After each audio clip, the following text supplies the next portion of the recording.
it felt like I had a blow dryer in my mouth on high. Like Oh, there was like no way dang. to like, it's hard to put into words how uncomfortable it was during like the height of the heat that day. Yeah. Um, and I was hanging in there. I was doing okay. The aid stations there are great. They had popsicles and electrolytes and spraying you down with a hose and ice, tons of ice. But it just was too hot for me. So I ended up getting rhabdo. I forget how to pronounce it, but it's a kidney issue Oh, where your kidneys actually shut down and start to like metabolize themselves, and whoa. it's life threatening. It's like a real problem. Oh, I didn't know dang. I had it at the time, but I was really sick. I had all of my muscles. You could see these like spasms just all over my body, and I could barely walk. And I remember after that, I weighed myself, and I was 12 pounds lighter than I was before the race. It was crazy, man. It was wild. I looked like my eyes were like sunken into my head. And when my wife came up to get me, she came and picked me up. She was like, "You don't even look like you. You look like a skeleton." It was just it was a wild, yeah, wild situation. This is your host, Brendan, and you're listening to the Ordinary to Ultra podcast. Each episode, I bring in an ultra runner and ask them about their journey to their first ultra marathon, or their first time running a new ultra distance. We'll dive into why they started running in the first place, why they decided to run an ultra, the obstacles they encountered, and what it took to get to the finish line and beyond.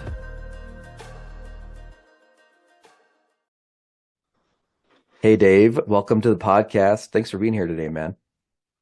Yeah, thanks for having me. Very excited. Yeah, this is going to be a sweet episode. I've been following Dave on YouTube for close to a year now. He is an inspiration. Lots of help. He helped me buy my first Garmin watch. Thank you. But also he has some awesome adventures that he posts about, lots of ultra runs, and so this is pretty cool to have you on. Appreciate it, man. Yeah. I'd love to know, do you have a go-to run nearby where you live? And I'd love to hear about what that looks like. Yeah, it's funny. So I grew up. I just told you, but I grew up just north of Boston, and there's an area just outside the city called the Middlesex Fells. It's actually in like the Malden, Everett area, and you can actually see the big buildings of Boston from this area. It's only like, I don't know, 5,000 acres or something, but it's got probably the most amount of vert that you can get in this area. For Okay. Massachusetts is typically a pretty flat state, so it's hard to find Hmm. a lot of elevation gain. I typically like my favorite spot to go running. I'm going all over the place already in this podcast, but the White Mountains of New Hampshire are my favorite place to go for Okay. everything: ice climbing, rock climbing, trail running, running in general. But that's like a 2 hour car ride away, and I can't do Uh, that all the time. So if I can't do that, my go-to spot is the Middlesex Fells because it's really rocky and rooty. It's very Beast Coast, it's got a lot of that, mud and water and slippery rocks and stuff that kind of simulate what the mountains would be like, but on a smaller scale, closer to home. And that spot is only like 15 minutes from me. So that is typically where I end up. And fun fact, that's actually where I ran my first ultra marathon, was at the Middlesex Fells. And that's kind of what made me sign up, because I was hiking there and stuff, and then I heard about it and I was like, no way, they do an ultra here, $25 to get in, and that was my oh, first what? 50K. Oh, Yeah. that's a good deal. Yeah. Yeah, it's great. Dang. Well, we're gonna have to hear about that in a second. Yes. But before we jump into ultras, I'd love to know, like, originally back in time when you first got into running and why you did it. So it's kind of a long story. If we go way back in time, like when I just met my wife, so, 11, 12, actually probably like 14 years ago, I was not the healthiest person in the world. I was way into gym stuff, like lifting heavy weights. I'm a pretty small person. I'm like 5.5 feet tall, but I weighed 205 pounds. And some of that was like, what I would call quote unquote lean mass, but it was kind of a joke that it was lean mass. I would eat a lot of pizza and I did a lot of lifting weights, but I never did cardio. And on top of that, I also smoked cigarettes back then, and I drank a lot of alcohol, and generally just like not in the best shape. So I met my wife. She was more of a fitness person than I was. I was dating her. I was trying to impress her. Quit smoking cigarettes pretty much right away. She hated the smell of them, so that was a driving factor. And then one day I was like, I can't get up a flight of stairs without breathing heavy, and it drove me nuts. So I'm very impulsive, and if I put my mind to something, I just go hard at it. So one day I said, I'm gonna buy a pair of running shoes. I bought them on like Amazon or something. They showed up in the mail, and my wife, my girlfriend at the time, literally laughed in my face. She was like, "What are you gonna do with those?" I was like, "I'm gonna run." And I put them on my feet, and I did like 2 miles that first day, and I was sore for like 4 days. Yeah. But then, I got the bug. Everyone knows that feeling when you find this weird passion for that discomfort and pushing your limits and stuff. And I started to run every day, just a couple of miles, a mile here, a mile there, and fast forward in time, and here I am. But I was really just road running back then, and then I got really into hiking. And hiking, I didn't even know trail running was a thing. So I was like, trying to check off these mountains in New Hampshire. We have the 4,000 footers, we call them. There's a list of 48 mountains that if you check them all off, you get a little badge. I was really hell bent on getting that badge, so I have it. I finished it. But during that process, I remember one day hiking up a mountain with big, heavy backpack and boots, leather boots and stuff. And these guys just flew past me wearing trail runners, wearing hydration vests. I was like, no way. Like, you can do that? And, then I had kids. And when you have kids, you have less time. And hiking takes so much time, and camping and et cetera. So what I did was through necessity. I was like, I'm going to start trail running so I could still do these trips, but on a much quicker, lighter, fast-paced thing. So it'd be a day trip instead of a weekend trip. So long-winded story of how I got into it, but that's really where it came from. Well, that's sweet. Super similar experience for me with the trail running thing. I was hiking Kings Peak, which is the highest peak in Utah. These guys, it's like a 30-mile hike. So we did a couple day trip out of it, doing like a backpacking trip. But yeah, these trail runners bust it past us. And I'm like, are you kidding me? They're going to summit this and leave in a day. Blows your mind. So you started running to impress your girlfriend-ish and get more healthy, it sounds like. Yeah? Yeah. Just that's it. Because I was just kind of disappointed in where my health was at the time. And I think everyone goes through that in their mid-20s. It's like a day of reckoning when you're like, man, I'm not that invincible anymore. So I better take care of the body that I have. And so that's when things kind of changed for me. Okay. But then trail running came later, like when you had kids, it sounded like. Yeah, well, probably a little bit before kids. Okay. I was really into hiking, like I said, and it was kind of near the tail end of finishing my first 48 list that I realized trail running was a thing. And we've got some iconic ones up in the White Mountains, like the Pemigewasset Loop and stuff that are like you said, like 30-mile trips that you can't hike in a day. I mean, you can, but it's kind of a slog. So there was a motivation there to get into trail running, to be able to achieve those things in a day. And I was very driven on like these, intense 3-hour car ride, 12-hour run, 3-hour car ride home, kind of pack it all in one day activities. So that's kind of what drove me there. That's sweet. Did you have friends that wanted to do this too? Were you soloing it? It's funny. At first, like when I was hiking, I had a bunch of friends that were into hiking.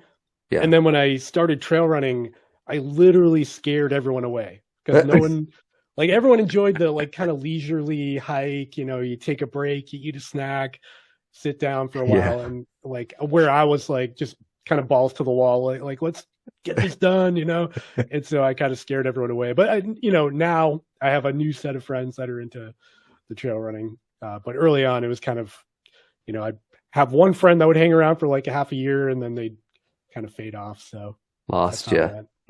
You lost them. Better said. Okay.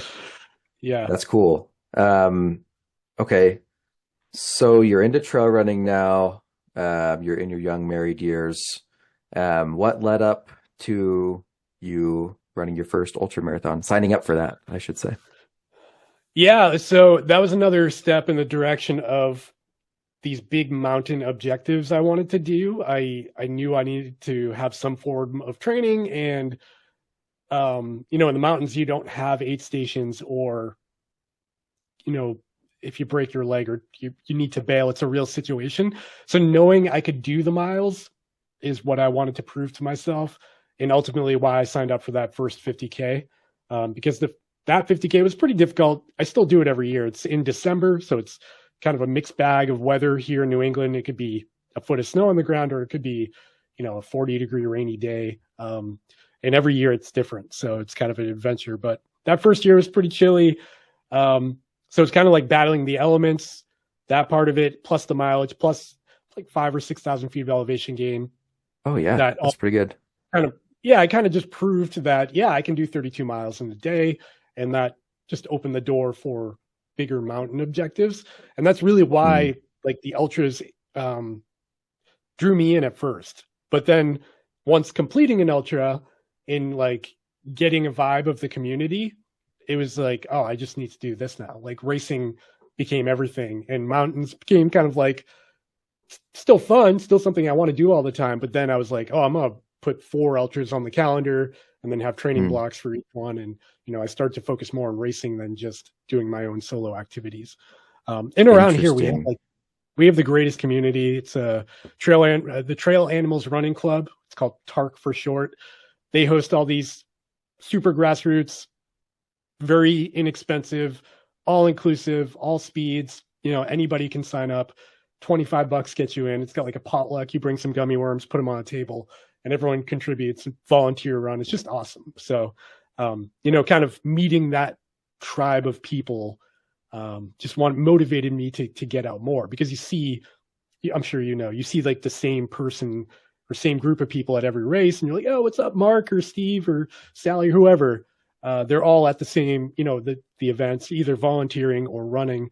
And it's just like-minded people that are all out there and enjoying it. So I became hooked on that. Yeah, that tribe is real. And you found yourself kind of ditching the side activities of hitting the mountains for fun and doing more ultra. Yeah, like really hitting the races hard. Yeah, the first 50K, I told myself, I'm sure everyone says this, I only need to run 50K. If I can do that, I've proved to myself I can do it, and now I can do these other objectives. Yeah. I never want to run 100-miler. Like, that's just stupid.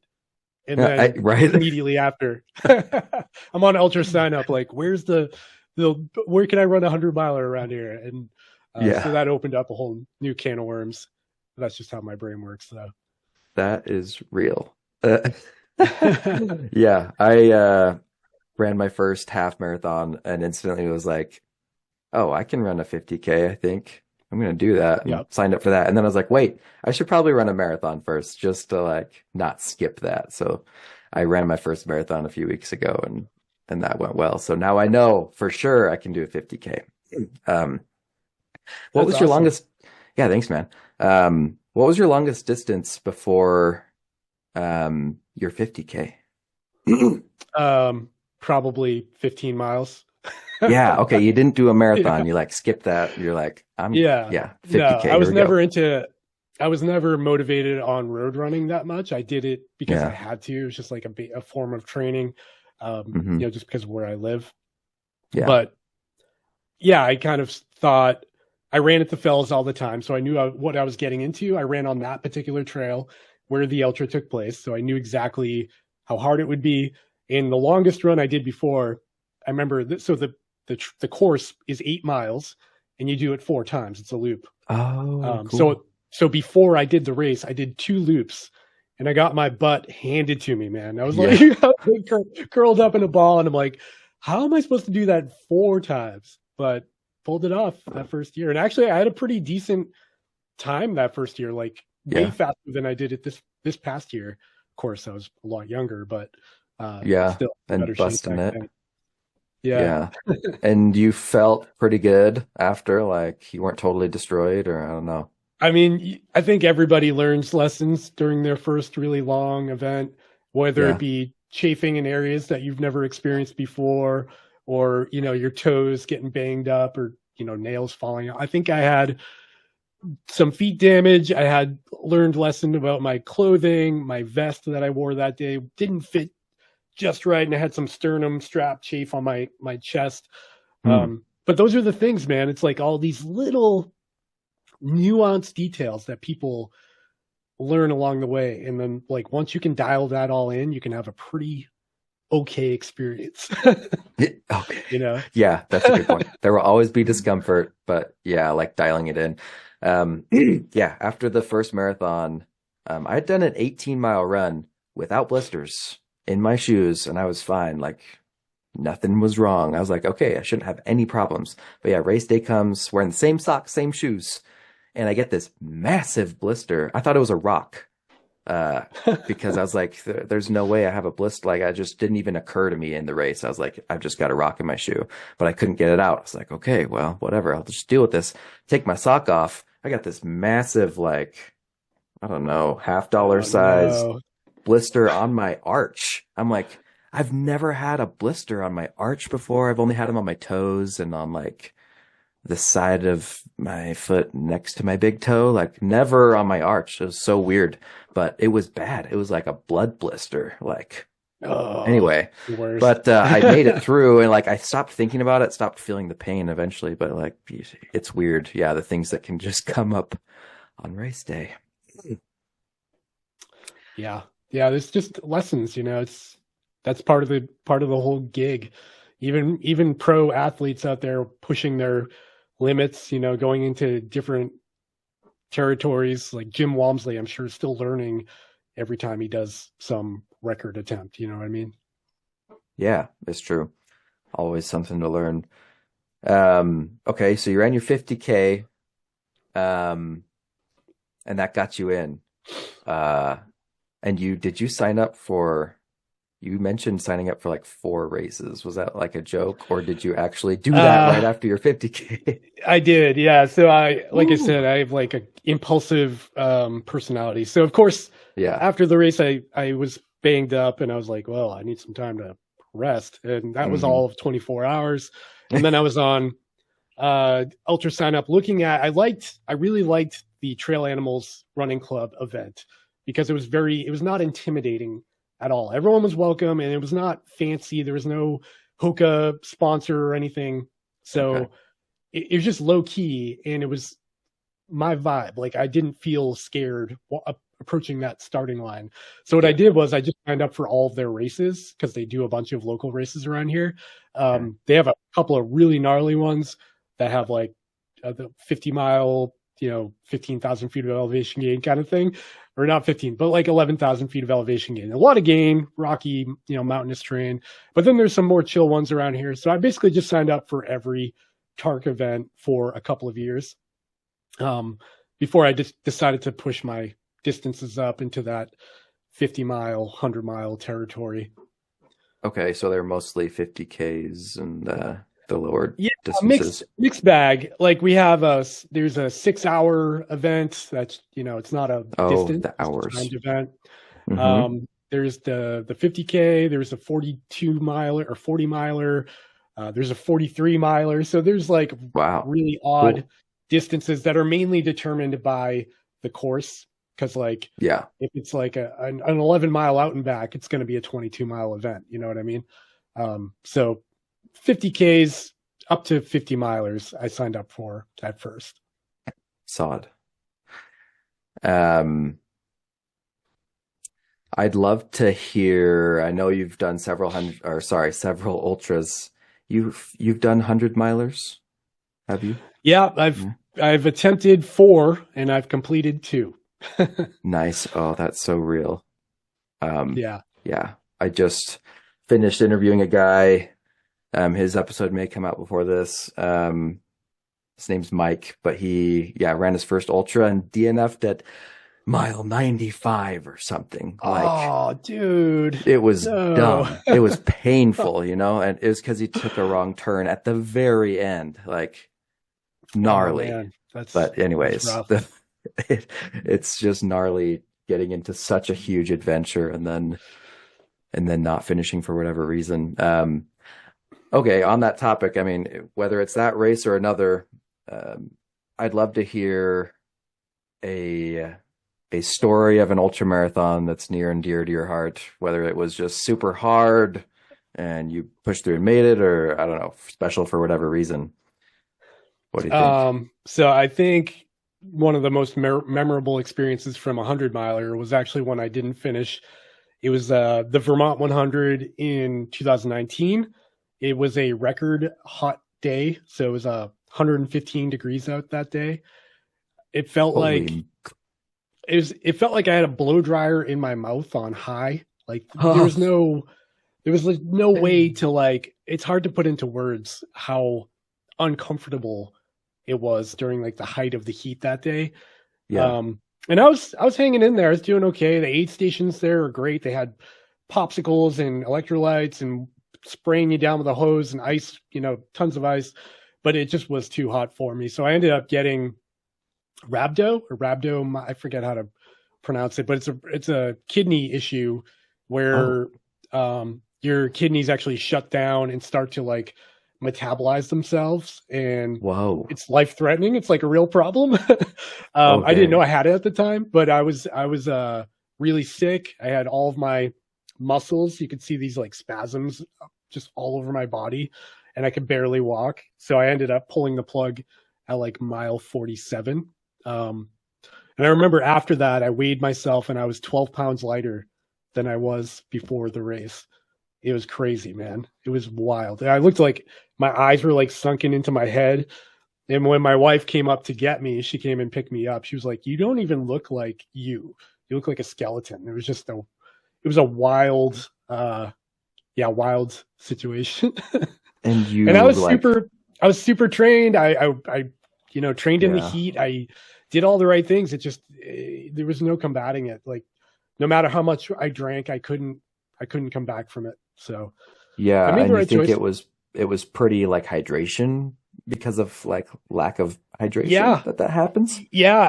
I think my problem ran into, Dang. I remember the feeling of getting to an aid station.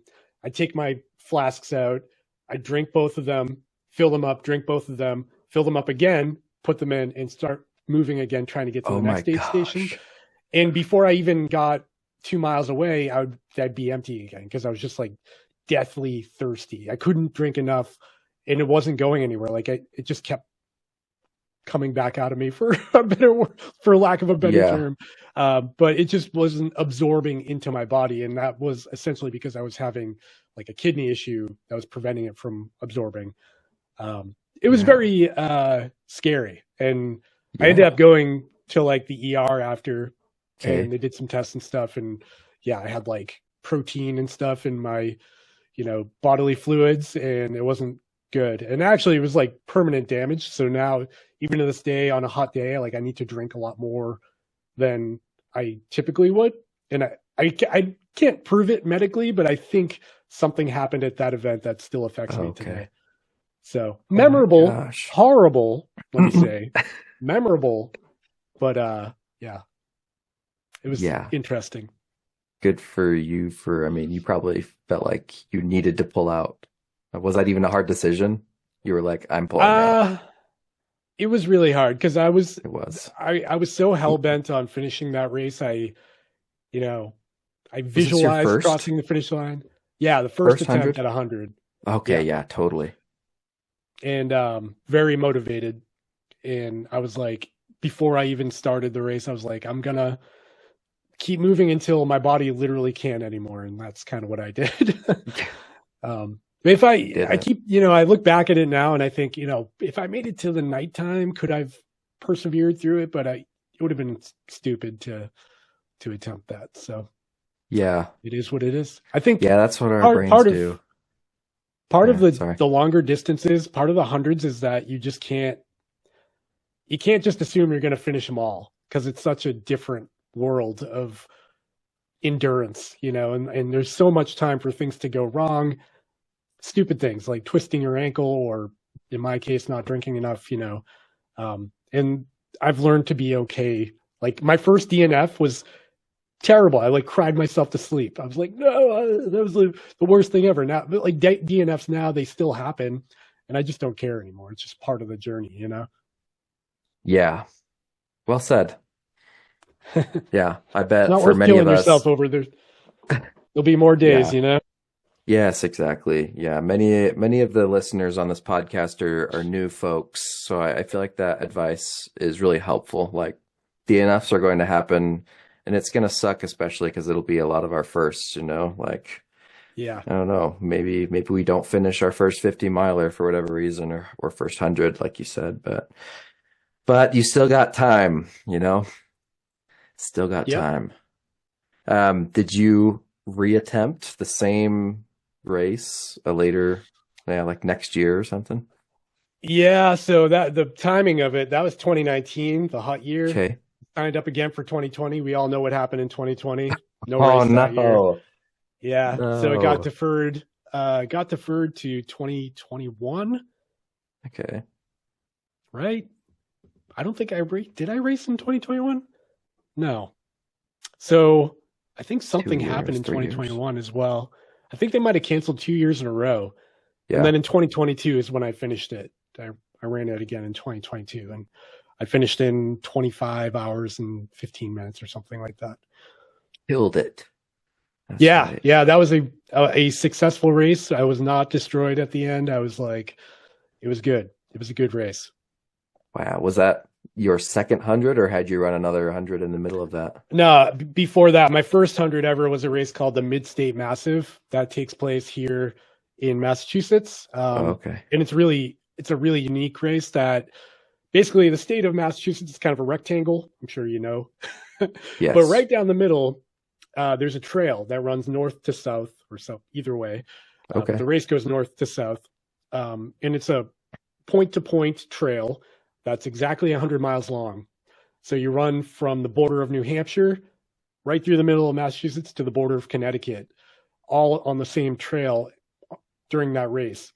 Whoa. It's just unique that it's one direction, no loops. Like Yeah. everything's going that way. Like if you park your car at the starting line, your car is 3 hours away when you finish. It's pretty cool. So that was my first 100. I did that in 2021. I did that. No, actually, I did that in 2019. Yeah, and that's another one I've done multiple times. But yeah, I did that right after Vermont because that took place in October. So when I failed at Vermont, I was like, I'm gonna pivot and do another 100. I'm not gonna waste the training, and that's what I did. I signed up for the October race. Finished that one. Oh, sweet. And your kidneys were okay by that point. Yeah, I mean October, fortunately, so it was like 40s. Less hot. Yeah, not hot. Kind of New England fall weather is pretty good running weather around here. So yeah, it was pretty successful. The Vermont one, was that a loop? Vermont is kind of Vermont is kind of like a shamrock shape. It's got like basically got 3 wings to it. Mm-hmm. But the race you did, the 100 miler in Vermont, was that a loop race or an out and back? It's like a shamrock shape. It was. Vermont. Oh, that's what you were saying. I thought you were saying the shape of the state is a shamrock. I'm like, oh, okay. No, it's weird. It's like there's one aid station called Camp 10 Bear that you actually go through multiple times, but then there's other aid stations you only go through once. Oh, okay, interesting. Yeah, like multi-layer loops. Yeah, it's a beautiful race, beautiful course. Solid. How much vertical was on this Massachusetts to Connecticut 100 that mile was you did? 13,000, I want to say. 12,000, 13,000. That's good. Yeah, that's solid. Vermont's no joke either. That's 17,000. That's very hilly. Yeah. Okay. So I'd like to ask you a little bit about like balancing your life. I know you're a busy person, or I'm assuming, I don't know that, but I assume you're a busy person. David's got, his YouTube channel, probably several other things tied to his business and Chase the Summit, plus family, plus running and trying to get outdoors because that's like what you like to do. Yeah. How do you do it? Not well. Not It's an ongoing battle. I mean, so this year, or last year rather, in February, I quit my full-time job. I was previously a mechanical engineer for a warehouse automation company. So I was balancing doing a 40-hour week, kind of hard mentally job in that mechanical engineering realm, that I was very invested in. I was kind of up in seniority. I worked there for 11 years. I had the principal mechanical designer title. And then I was balancing that with YouTube, and, putting out like one video a week during the first couple of years of the channel, plus being a dad. And that phase of my life was downright hectic. It's really difficult to balance all of that. But the turning point, I think a lot of people resonate with this, was during the pandemic when I didn't have to go to work. I was removed from my cubicle. I came home and I was working from home, and I found myself with more time to dedicate to YouTube. And that's really when I saw like the numbers on YouTube go up. So I got to a point last year where I was like, I'm going to try, like, I'm not getting any younger. I got to give it a shot. And thankfully my wife was on board with that because we just built a new house. That wasn't cheap. We have a mortgage, we have kids, but I made the leap in February. And during that transition from leaving my, typical job and moving into this new phase of life, with YouTube being my job, I thought to myself, man, I'm going to have so much free time on my hands. It's going to be great. I'm going to be running every day. I can call that work. But the reality is it didn't really play out that way because like there's so much stuff. Like I do a lot of stuff in the background, like as part of the watch reviews, there's a lot of testing and scripting and writing stuff down, taking notes. Like there's a lot of stuff that goes on in the background. And then when it became my job, I also had to take on a business responsibility. Like before, the YouTube channel was just like this side money that came in and whatever. But the IRS doesn't like that answer, obviously. So when it became my full-time career, I needed to form an LLC and like hire an accountant and all these people to help me do things. And honestly, the stuff I don't want to do, like that's not part of why I got into YouTube, was being a business owner. And that's all very time consuming. Like I have a monthly call with my accountant to do my bookkeeping, and then I'm tracking expenses and all this crap I really don't care about, but I have to do that. So I find myself now doing like a lot of clerical stuff. So my day is like kind of a 50-50 mix of like actually dedicating it to like something that'll end up in a video. And then the other half is like all this other stuff, which is like answering emails to brands, DMs on Instagram, trying to interact with people who are commenting on YouTube. I just want to be available to people that watch the videos. I really like connecting with people. So I spend a lot of time doing that. That's all to say, yes, I am very busy, and balancing that with a family has been a challenge. I still try to adapt. I've been trying new things lately, like really trying to structure a calendar for my days. Today I have you on the calendar. Sorry about last week. That was the wrong day. And, I actually put in things like eat lunch, go for your run at this time, make sure you wear this watch and that watch and this heart rate sensor. I really try to itemize my day. Otherwise I can kind of get this analysis paralysis situation and be like, oh, I'm just going to sit here because there's too much to do right now. Because before I know it, snap my fingers, 3:30 rolls around and my kids are off the bus. And then that's kind of the end of the day because I have to go back into my dad duties, which I take very seriously.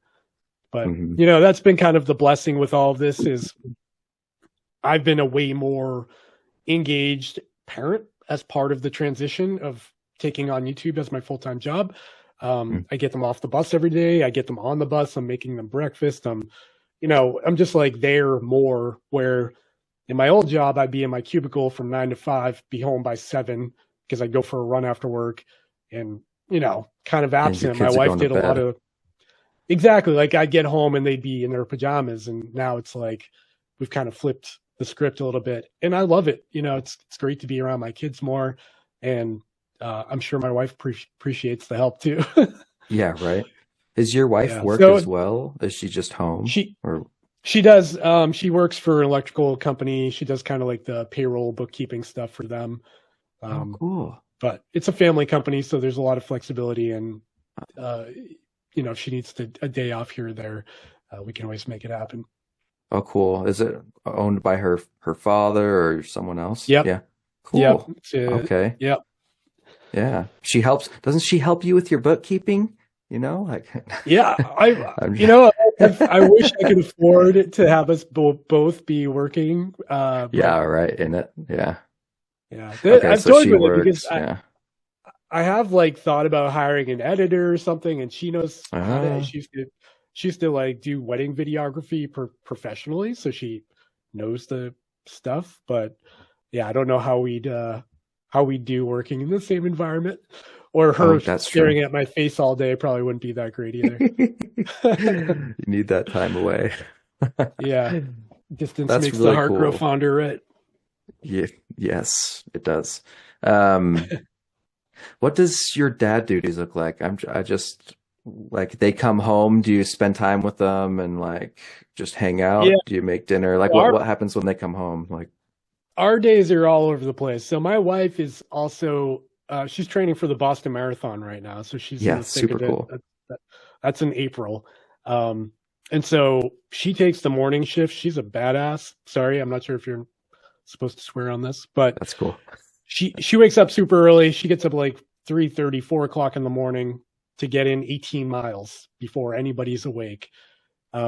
And then so I take the morning duty. I get them out of bed. I make breakfast, get everybody dressed, make sure everyone's got their homework in their bags and all that stuff.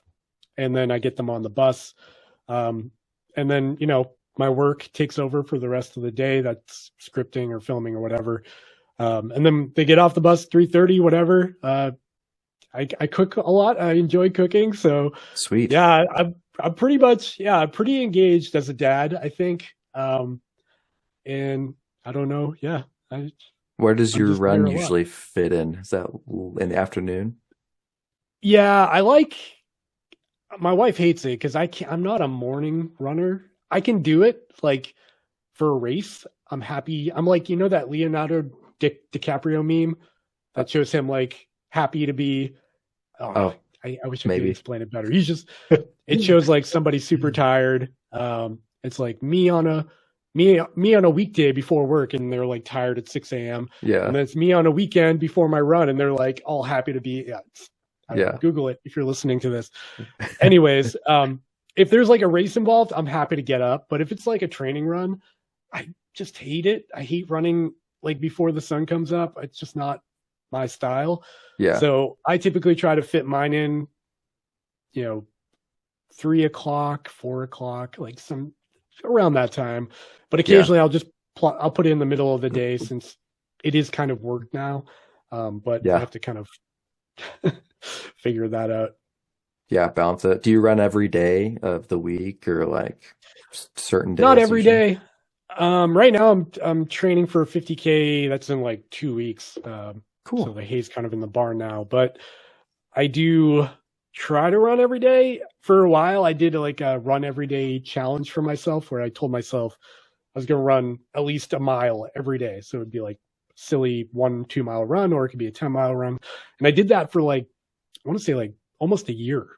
But I found it's just not very good for your running. It actually does more harm than good if you just go hard every day. So now I do probably between 3 to 5 days a week. I run. Nice. And yeah, okay. Do you have runs that are like work runs where you're like just running They're all work to runs, get it man. done? Yeah, okay, they're all work runs. Okay, that's a great. Yeah, like how do you balance that? You're trying new watches all the time. Are you like taking notes while you're running? Oh my I tell gosh. you, it's funny. Back in September, I was out in Cupertino for the Apple Watch launch event at the Apple Yeah. headquarters, And at that event, there was DC Yep. Rainmaker was there, Des Fit, Does. Des Yap, Matt Legrand was out there, all the Yeah. watch YouTube guys, Mm-hmm. and we all stayed in the same hotel. Ironically, Really? we hung out for the whole week. We got dinner That's and drinks fun. and stuff. It was awesome. But we went out for a run out there one day, and it was the most hilarious like lineup of dudes. All of us having multiple watches on, arm sensors, chest sensors. We get stride pods on our shoes, and everyone's just trying to like get their stuff set up. It took like 20 minutes for everybody to be like, hang on, I didn't get this one. Like kind of noodling around with all of our watches and our GoPros and stuff. That's But it was hilarious. like, oh, these are my people. This is where I belong. Yeah, But these are your that's people the in the thing. same grind. It's like a lot of times if I just go out with one watch, it's like that run is for me. I'm just gonna hit start. It's like beautiful, quiet. I get to focus on my run. But a lot of times I'll have like a prototype watch on my other wrist that I'm monitoring to make sure it's not screwing up, or make sure the heart rate sensor is connected to my phone at the right. So yeah, there's a lot of that. Yeah, that makes sense. But still, you train for ultras, and like today, in this phase of your life, currently, how many races are you doing? Like a year? And what distances? I still do. And such? I still do like three or four ultras a year. Typically, this year I'm signed up for 2, but I plan on adding a couple more. I've been kind of dragging my feet on that because one I wanted to do just sold out. That was a wait list, so I won't be able to do that. But I'm signed up for Vermont again. I don't know why I'm doing it again. And I'm signed up for a race out west in California called the Big Alta 50K. That was pretty cool. I was invited out by a company called Goldwyn. They like gave me a free race admission. They offered to pay for a flight. I was like, let's go. Yeah, I'll go. Yeah. So I'm doing that. That's actually a Dillon Bowman free trail race. So that'll be a lot of fun. Yeah. Are they like trying to get you to do a video of it or something? Yeah. I mean, we had an arrangement back in October. I went out to Washington State where they were kind of demoing a new jacket they came out with, a new rain shell. And Okay. they had I'm very weary. Like I don't do a lot of sponsored things. I don't really like taking money from brands. But they were like super upfront when they approached me. They basically said, hey, we want to show you our new jacket. We'll fly you out to Washington. You get to hang out with Dillon Bowman for a couple of days, and you guys can, get dinner and stuff. Go for a run in Washington near Mount Rainier where it's freaking beautiful. And then my response was like, well, what do you want from me? Why, like, right. Nothing's free in life. Right. And they were really upfront with like, we'd like content if you feel like doing it. If you don't feel like doing it, like whatever, it's, just an experience. And we want to show you the new stuff from this brand. So I went and it was awesome. Really good experience. I made a little vlog video about it. It was just like all fun. Mm-hmm. But then they approached me about this race and I was like, yeah. I mean, the last experience was great. I like making race videos, so I'm going to do that anyways. And it's the Northeast kind of stinks right now in terms of weather. So I'm happy to get the heck out of here for a couple of days. Yes. Yeah. Getting west. Yeah.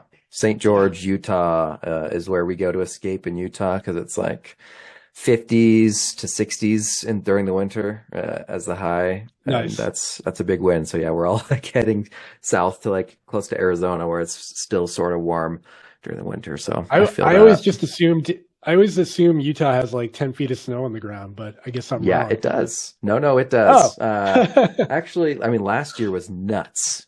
For some reason, we got so much snow last year because it had been sort of a drought. This year, it's not been as great. We still have, like, my front yard probably has 2 feet of snow. But I'm in northern Utah and the snow just doesn't melt. It just sticks forever. Yeah, just stays there. Yeah, forever. But southern Utah, it's like deserty Arizona vibes and stays pretty warm. It's where Zions National Park is, and your like popular national parks of Utah are over there. Bit warmer. We got that desert chill though, so it does get cold at night. Zion has been a bucket list location for me for a long time. It looks beautiful there. Dave, you've got to come.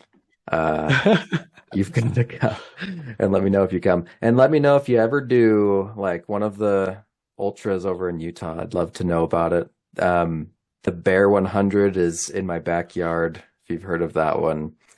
Nice. And then there's the Wasatch 100 that's maybe more popular that goes through the Wasatch Front of Utah. But those are hundreds. Yeah, Are you doing many hundreds these days or more of the lower distances? Just the Vermont this year. That's all I'm signed up for. But I don't know. We'll see. I'm stupid. I don't really have structured training right now, but I'll still sign up for stuff and just kind of like hope it works out. You know what I mean? Yeah, that's what I do.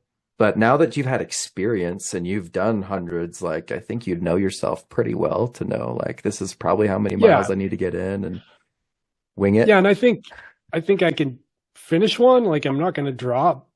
It definitely won't be a PR. It won't be a PR or anything, but yeah. You know, but is it for that or is it for the adventure anyways? I mean, where do you fall in that line? Because some people are about the PRs. Are you more about that or about a good adventure in your soul? Depends. What do you feel?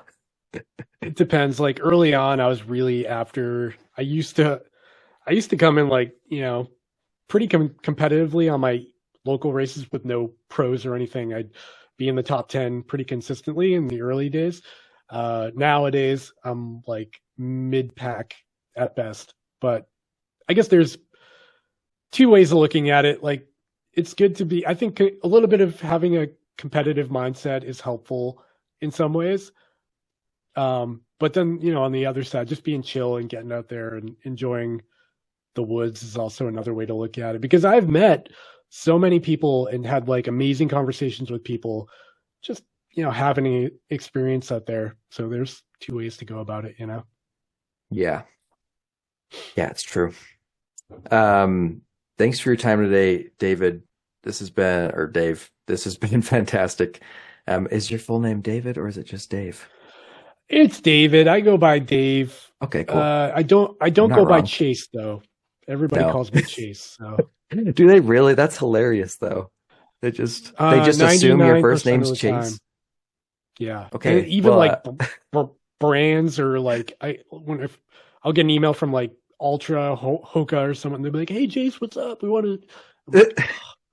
I don't want to correct you, but you. Yeah. I'm proud of myself for not assuming. I was like, I can't find this guy's name on his channel, but eventually I found your name, Dave. It was in your email. It was like Dave at chasethesummit.com or whatever. Yeah, finally I found it. Anyway, I was gonna ask, there's lots of folks listening to this podcast that are new. Maybe they haven't even, lots of folks haven't run an ultra yet at all, 50K. Some of their longest distances are only like a half marathon, maybe a marathon. But they're working towards this ultra goal. What advice would you give those folks? Final advice. Let's see. I don't know. I guess like if I could go back and talk to myself, I would say just go for it. A lot of people get stuck in their own mind of the intimidation factor of signing up for something or trying to run an ultra or even a half marathon or something is very intimidating if you've never done it before. A 5K is super intimidating if you've never done that before. So I think if I could go back and talk to myself, I would say just go for it. Try not to care about what people think about you, because no one actually cares what you're doing. If you're the last person coming through the finish line, it's not embarrassing. No one cares, and you still did the thing. So that's my best advice, I guess. Thanks, Dave. Great. Yeah. Great advice. Appreciate your time, man. It's been great chatting with you, getting to know you. I know you're busy, as we've discussed, so thanks for taking some time out for us, sharing your story. Yeah. Thanks for having me, man. It's been a lot of fun.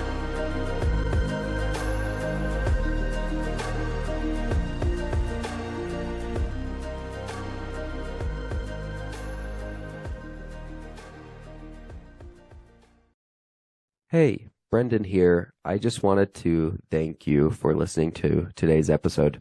As someone new to ultra running myself, I found these conversations to be super valuable, and I hope they are for you as well. And if you want to know when the next podcast episode comes out, make sure you subscribe to the show. Also, some exciting news. The Ordinary to Ultra Facebook group is live. This is a great place to meet other aspiring, new, and experienced ultra runners and have any questions you have answered, get some advice, maybe find a running buddy that's local or maybe virtual. And it's just a great place to make connections with other psychos that like to run way too much. The link is in the description of this episode if you want to go join that Facebook group and make some awesome connections. And that is all. Thanks again for joining me today, and we'll catch you in the next episode.